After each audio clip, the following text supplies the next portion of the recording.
बुआ जोर से चीख उठी। मैंने बोला, क्या हुआ बुआ? बुआ बोली, जल्दी देखो, मेरे पीछे किसी लाल चींटी ने काट लिया है।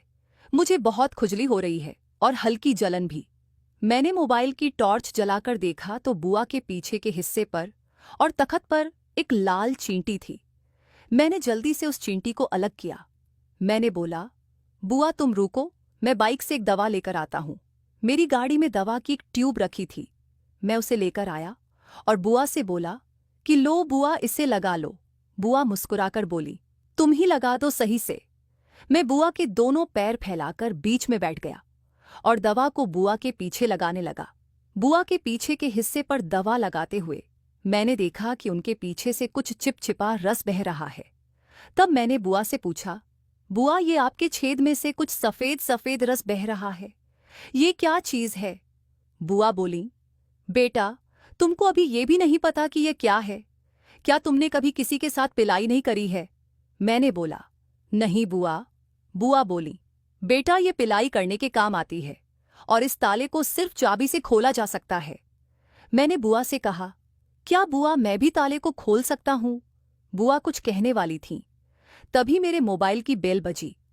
मैंने फोन देखा तो वो मेरी मम्मी का फोन था। मैंने फोन बुआ को दिया और मम्मी से बात करने को कहा। मेरे प्यारे दोस्तों, मेरा नाम रितेश है। मैं गुजरात का रहने वाला हूं। मेरी उम्र 26 साल है। मेरी बुआ दिखने में बहुत खूबसूरत और मस्त हैं। उनका नाम सुषमा है। उनकी उम्र 35 के आसपास थी। ये कहानी 1 महीने पहले की है, जब मेरी बुआ मेरे घर घूमने आई थी। जब बुआ हमारे घर आई तो मेरी मम्मी के गले लगीं और मैंने उनको प्रणाम किया। बुआ अंदर आई, बैठी मम्मी ने उनको पानी पिलाया।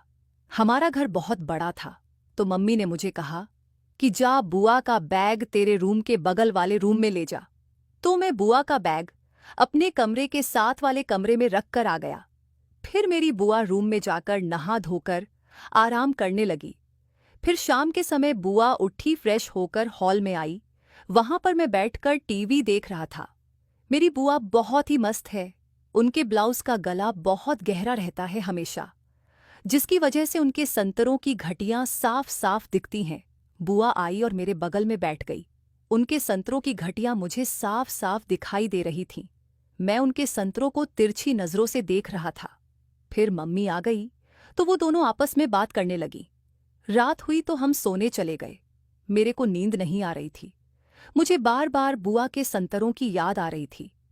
अगली सुबह मैं कॉलेज चला गया, लेकिन बुआ की याद में मैं कॉलेज से जल्दी वापस आ गया। घर आकर मैंने मम्मी को आवाज लगाई तो उन्होंने शायद मेरी आवाज नहीं सुनी। फिर मैं मम्मी के रूम की तरफ गया तो मम्मी और बुआ की बातें चल रही थीं, वो भी पिलाई की। मैं दरवाजे के पास रहकर सुनने लगा। मेरी मम्मी मेरे पापा के बारे में बताने लगी कि मेरे पापा अक्सर घर से बाहर रहते हैं तो मम्मी पापा की ज्यादा पिलाई नहीं हो पाती। तभी मेरी बुआ ने कहा, इसी वजह से आपके संतरे इतने छोटे हैं। फिर बुआ भी अपनी पिलाई का रोना रोने लगी। मेरी मम्मी को बुआ बोल रही थी, मैं भी क्या करूं? पहले मेरे पति मेरी खूब पिलाई करते थे, लेकिन आजकल पता नहीं क्या हो गया। शायद हमारी नौकरानी के साथ चक्कर है उनका। एक दिन मैंने उन्हें उसके पीछे के हिस्से को सहलाते हुए देखा था, पर मैं कुछ कह नहीं पाई। फिर मैंने भी डिसाइड किया, मैं भी किसी और से पिलाई करूंगी। पापा के अधिकतर समय बाहर रहने से मेरी मम्मी बहुत परेशान थी। ये एक ऐसी समस्या थी जिसे मेरी मम्मी बुआ को बता रही थी। अब मैं अपनी बुआ की पिलाई की सोचने लगा, लेकिन मुझे मौका नहीं मिल रहा था। एक दिन की बात है। उस दिन वडोदरा में मम्मी की सहेली के यहां न्योता था, लेकिन मम्मी में ठंड की वजह से जाने ले लिए मना कर दिया और मुझे कहा कि तू अपनी बुआ के साथ मेरी सहेली के न्योता में चला जा। मैं मम्मी की सहेली को पहले से जानता था। वो हमारे घर अक्सर आया जाया करती थीं। मम्मी ने जल्दी से बुआ को तैयार होने के लिए कहा और हमें बाइक से जाने को कहा। थोड़ी देर बाद बुआ और मैं बाइक पर बैठकर निकल गए। वहां से हम दोनों दावत खाकर लौट ही रहे थे कि तभी खूब तेज बारिश होने लगी। इधर उधर देखने के बाद एक खाली मकान दिखा तो हम दोनों वहीं पर रुक गए। शाम को ठंड की वजह से धुंध छा गई थी और बारिश तेज हो रही थी। जिस तरह से पानी गिर रहा था उससे यह कभी नहीं लग रहा था कि ये बारिश अब भी 2 घंटे से पहले रुकेगी। मैंने एक बार बुआ से कहा, चलो ऐसे बरसते पानी में ही चलते हैं, भीग तो गए ही हैं। बुआ बोली, बेटा देखो ना बारिश कितनी तेज हो रही है और सड़क पर कितना ज्यादा पानी भर गया है। यदि ऐसे में किसी गटर का ढक्कन खुला हुआ रह गया हो और तुम्हें दिखाई न दिया तो बड़ी दुर्घटना हो सकती है। अपने को जल्दी क्या है, खाना तो खा ही लिया है, अब बस घर जाकर सोना ही तो है, बारिश थमने तक इंतजार करना ही ठीक है। मैंने बुआ को हाँ कहा और पानी बरसते देखने लगा। अब अंधेरा छाने लगा था। पानी के कारण बादल भी गहराए हुए थे तो कुछ ज्यादा ही अंधेरा हो गया था। वहां पर पास में ही एक स्ट्रीट लाइट जल रही थी जिससे वहां कुछ उजाला सा था। वह जगह एकदम सुनसान थी। जिस मकान के बाहर हम दोनों खड़े थे उसमें ताला लगा हुआ था। मैंने ध्यान से देखा तो मकान में एक तरफ से कुछ खुला सा था जिसके जरिए अंदर जाया जा सकता था। हम दोनों को ठंड लग रही थी क्योंकि हम दोनों के कपड़े पूरी तरह से भीग गए थे और हवा भी तेज चल रही थी। इसी वजह से ठंड ज्यादा लग रही थी। मैंने बुआ से कहा, बुआ आप अंदर चली जाओ और वहां अपने कपड़े निकाल दो। बुआ बोली, तुम भी अंदर चलो, मुझे अकेले डर लग रहा है। मैं बुआ को अंदर ले गया। अब बुआ को मेरे सामने कपड़े निकालने में शर्म आ रही थी, लेकिन ठंड भी लग रही थी, तो आखिर बुआ ने अपनी साड़ी निकाल दी। उन्होंने अपनी साड़ी निकालने के बाद मुझसे कहा, शायद इस मकान में कोई कपड़ा पड़ा मिल जाए, देखो जरा। फिर मैंने मकान के और अंदर घुसने का निश्चय किया और भागकर अंदर गया। अंदर एक अंगोछा पड़ा मिल गया, उसे मैं ले आया। मैंने बुआ को अंगोछा दे दिया और कहा कि बुआ अब आप अपने सब कपड़े निकालकर इससे शरीर को पोंछ लो जिससे आपको ठंडी ना लगे। बुआ बोली, हाँ ठीक है, तुम उधर मुंह कर लो। मैंने बोला, ठीक है। बुआ पूरी बिना कपड़ों के हो गई थी। फिर बुआ ने अपने सारे कपड़े निकाले और शरीर पोंछकर उसी अंगोछा को अपने शरीर पर लपेट लिया। कमरे में अंधेरा था तो कुछ दिखाई नहीं दे रहा था। कुछ देर बाद हमारी आंखें अंधेरे में देखने की अभ्यस्त हो गईं और हल्का हल्का सा दिखने लगा। अब बुआ बोली, तुम भी अपने कपड़े निकाल दो और पानी पोंछ लो। मैंने पैंट शर्ट को निकाल दिया। तभी बुआ बोली, अंडरवियर भी निकाल दो, मुझसे शर्माओ मत। मैंने बोला, ठीक है बुआ। मैंने अपनी अंडरवियर भी निकाल दी। मेरा औजार तनाव में था। बुआ की नजर मेरे औजार पर ही टिकी थी। हम दोनों वहीं जमीन पर बैठ गए। थोड़ी देर बाद बुआ ने मुझसे कहा, देखो तो बेटा, मुझे कुछ काट रहा है। मैंने मोबाइल की टार्च जलाई तो बुआ को एकदम से बिना कपड़ों के देखकर मैं उन्हें देखता ही रह गया। फिर बुआ बोली, देखो ना यहाँ क्या है। मैंने नीचे देखा तो वहां पर लाल चींटी थी।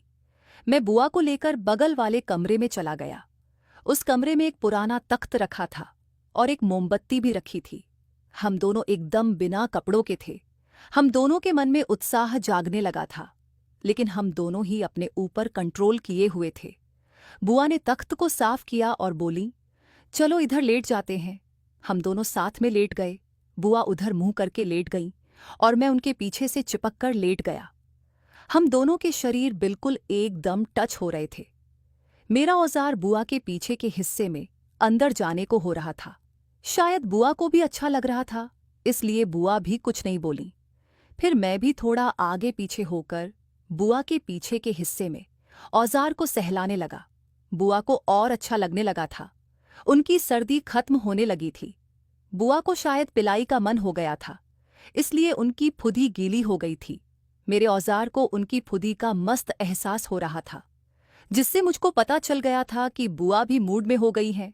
फिर अचानक से बुआ उठकर बैठ गई और बोली, बेटा ये क्या कर रहे हो, ये सब ठीक नहीं है। मैंने उनकी बात को काटते हुए कहा, बुआ इसमें कुछ गलत नहीं है, बस हम दोनों अपने शरीर को शांत कर रहे हैं। हम दोनों मूड में हैं। मैं जानता हूं कि आपके पति का चक्कर किसी नौकरानी के साथ चल रहा है। उस दिन मैंने आपको मम्मी के साथ बात करते हुए सुन लिया था। उधर मम्मी को भी शांत करने के लिए कोई नहीं है, इसलिए आओ बुआ, हम दोनों एक दूसरे की मदद करते हैं। वैसे भी ये बात हम दोनों के बीच ही रहेगी। बुआ बोली, हाँ ठीक है, मगर ये सब अच्छा नहीं लग रहा है। तुम मेरे बेटे के जैसे हो, कैसे मैं तुमसे ये सब करूं? मुझे बहुत शर्म आ रही है। कुछ देर तक हम दोनों फिर से अपने शरीर को सहलाते रहे। तभी बुआ जोर से चीख उठी। मैं बोला, क्या हुआ बुआ? बुआ बोली, देखो मेरे पीछे के हिस्से में किसी कीड़े ने कुछ काट लिया है। मुझे बहुत खुजली हो रही है और हल्की जलन भी।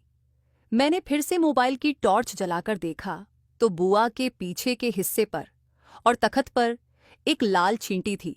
मैंने बोला, बुआ तुम रुको, मैं बाइक से एक दवा लेकर आता हूँ। मेरी गाड़ी में दवा की एक ट्यूब रखी थी। मैं उसे लेकर आया और बुआ से बोला कि लो बुआ, इसे लगा लो। बुआ मुस्कुराकर बोली, तुम ही लगा दो सही से। मैं बुआ के दोनों पैर फैलाकर बीच में बैठ गया और दवा को बुआ के पीछे के हिस्से पर लगाने लगा। बुआ के पीछे के हिस्से पर दवा लगाते हुए बुआ मूड में हो गई और बुआ की फुदी से रस निकलने लगा। मैंने बुआ से पूछा, बुआ ये क्या है? बुआ बोली, बेटा तुमको अभी ये भी नहीं पता कि ये क्या है? क्या तुमने कभी किसी के साथ पिलाई नहीं करी है? मैंने बोला, नहीं बुआ। बुआ बोली, बेटा जब पिलाई करने के बाद खुशी मिलती है ना, तब ये रस निकलता है। ये रस औजार से भी निकलता है और फुदी से भी। बुआ के मुंह से औजार फुदी शब्द सुनकर मैं समझ गया कि अब पिलाई को कोई नहीं रोक सकता। तभी मेरे मोबाइल की बेल बजी। मैंने फोन देखा तो वो मम्मी का फोन था। मैंने फोन बुआ को दिया और मम्मी से बात करने को कहा। बुआ ने मम्मी को बताया कि बारिश के चलते हम दोनों यही पास में रुके हुए हैं। बारिश बंद होते ही हम वापस आ जाएंगे। मम्मी ने फोन काट दिया और मैंने अपनी बीच वाली उंगली बुआ की फुदी में अंदर कर दी और आगे पीछे करने लगा। अब बुआ फिर से मूड में होने लगी और बोली, बेटा मुझे शांत कर दो, अपना औजार मेरी फुदी में अंदर कर दो, अच्छे से पिलाई करो आज, अब सहन नहीं हो रहा है, ठंड भी बहुत लग रही है। मैंने बुआ से शरारत करते हुए कहा कि मेरे औजार को भी बहुत ठंड लग रही है और यह मूंगफली की तरह ठंड में सिकुड़ता जा रहा है। मेरे इतना कहते ही बुआ ने मेरा औजार अपने मुंह में भर लिया और उसे चूमने लगी। 10 मिनट तक बुआ मेरे औजार को चूमती रही। मैं भी अब पूरे उत्साह में हो गया था। बुआ बोली, देख मैंने तेरी मूंगफली को गन्ना बना दिया, अब तू भी मेरी सेवा कर दे। फिर मौके का फायदा उठाते हुए और उनके मुंह से इस प्रकार की बातें सुनकर मैंने कहा, मेरे रहते आपको कोई चीज में दिक्कत नहीं होगी बुआ, मैं आपकी हमेशा सेवा करूंगा। इतना कहकर मैंने बुआ को गले से लगा लिया। मैं भी बहुत दिनों से बुआ की पिलाई चाहता था, तो आज मेरी मन की मुराद पूरी होने वाली थी। मैंने उनके होंठों को अपने होंठों में लेकर चूमना शुरू कर दिया। फिर मैंने बुआ के संतरों को चूमना शुरू कर दिया। मेरी बुआ पागल हुए जा रही थी। संतरों को चूमते हुए मैंने नीचे से फुदी में अपना औजार जैसे ही अंदर करा तो बुआ दर्द से चिल्ला उठी। मैं धीरे धीरे करके धक्कों की स्पीड बढ़ाने लगा और फिर बुआ भी नीचे से अपने पीछे के हिस्से को उठाकर मेरी सहायता कर रही थी। पूरे रूम में पिलाई की आवाज आ रही थी। बुआ को बहुत मजा आ रहा था। बुआ भी आह आह करती रहीं और मैं अपनी बुआ की पिलाई करता रहा। पिलाई के थोड़ी देर बाद बुआ होने पर आ गईं और उनके मुंह से एक तेज आवाज निकली। मैं गई। मैं समझ गया कि बुआ का रस निकल गया। बुआ को देखते हुए अब तक मैं भी हो गया था। हम दोनों शांत हो गए थे। 5 मिनट तक हम दोनों ऐसे ही लेते रहे। फिर हम दोनों के कपड़े हल्के सूख गए थे। मैंने बाहर देखा तो पानी अभी भी बरस रहा था। 1 घंटे तक बाद बारिश रुकी तो हम दोनों घर के लिए निकल गए। बुआ बोली, हम दोनों के बीच आज जो कुछ हुआ है इसे सपना समझकर भूल जाना। पर बुआ आज बहुत खुश लग रही थीं। फिर हम दोनों थोड़ी देर बाद घर पहुंच गए। हमने कपड़े बदले और अपने अपने कमरे में सो गए। सुबह उठकर बुआ ने मुझे देखा और मुस्कुराकर बोली, फ्रेश हो जाओ, नाश्ता कर लो। फिर हम दोनों नॉर्मल रहने लगे। बुआ का कमरा मेरे कमरे के बगल में ही था, तो मैं रात को चुपके से बुआ के कमरे में जाकर उनकी पिलाई करता था।